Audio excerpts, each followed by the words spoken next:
Madam, I will be speaking on item 15, 16, 17, 18, 19 in today's list of business, Madam. Madam, a pattern of deception repeats every year with Ministry of Minority Affairs. In 23-24, the government allocated 3,097 crores in BE.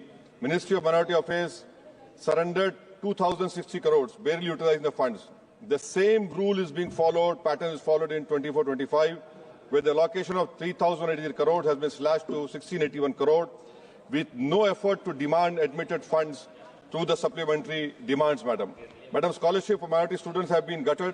Pre-matric scholarship, only 90 crores of 326 crores have been utilized. Post-matric, 343 out of 1145 crores have been utilized, leaving thousands of students without promised support. Madam, government is not willing to make minority scholarship demand-driven. The unit cost of scholarship for 3 schemes have not been revised in 2007 and 8, and scholarships are not being sanctioned because of lack of approval by Cabinet Committee of Economic Affairs since 22-23.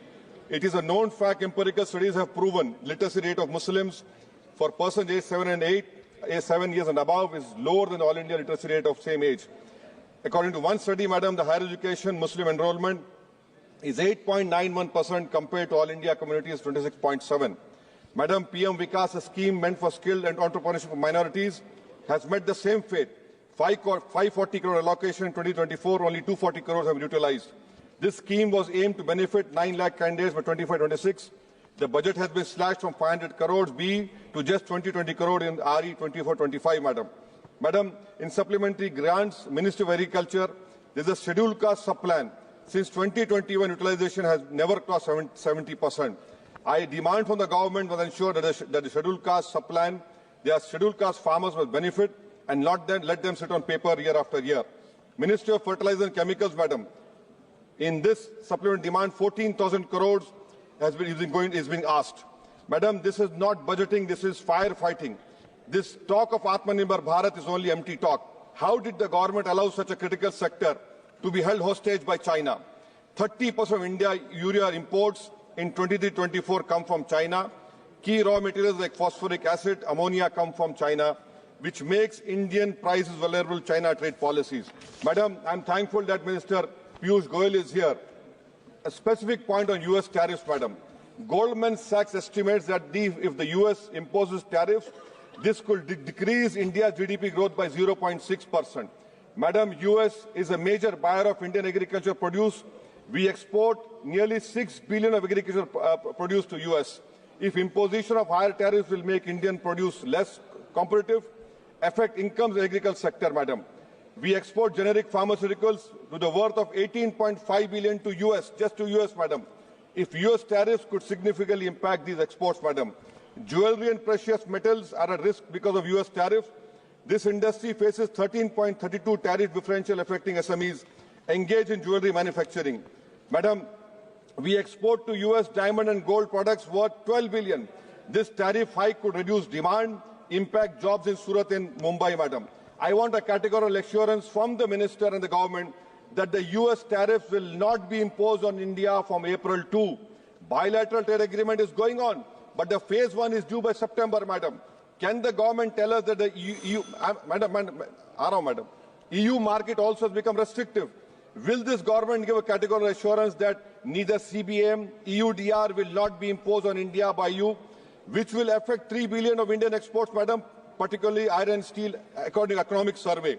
EUDR, 9.5 billion Indian exports will be affected. Madam, in this supplement demand, MEA is asking 300 crores. Will India get a sanction waiver for Chabar port as we got in 2018? Madam, on Manipur budget, 14,763 school-going children are displaced due to violence. 96 schools have been used for relief measures. Internet shut for 54 days. And this government increased only 2% for education for Manipur. Madam, 258 killed, 60,000 displaced, which includes 20,000 children, 1,000 injured. And in displaced camps, Madam, on Manipur, Madam, concluding, 65.8 are suffering of PTSD, 24.8% experience moderate anxiety. What do? You don't increase help by 4 crores. Water supply sanitation, Madam, 19% reduction. Significant cut in capital outlay in Manipur budget from 1612 crore to 1307 crore, Madam. Central assistance for providing temporary shelter to displaced families has seen a reduction of 75% from 60 to 15 crores. Rural Manipur, madam, highest inflation in July, that is 10%. Madam, 5,000 hectares of agricultural land, 15,437 metric tons of paddy crops worth 38.6 crores has been lost due to ethnic violence. Madam, you will be surprised to know agriculture allocation reduced by 8%. Total budget for police has been cut by 2% compared to last year. And concluding, madam, Manipur is the poorest state, which has a per capita income of 7,630 per month, which ranks fourth from the bottom. Madam, in last, I want to conclude.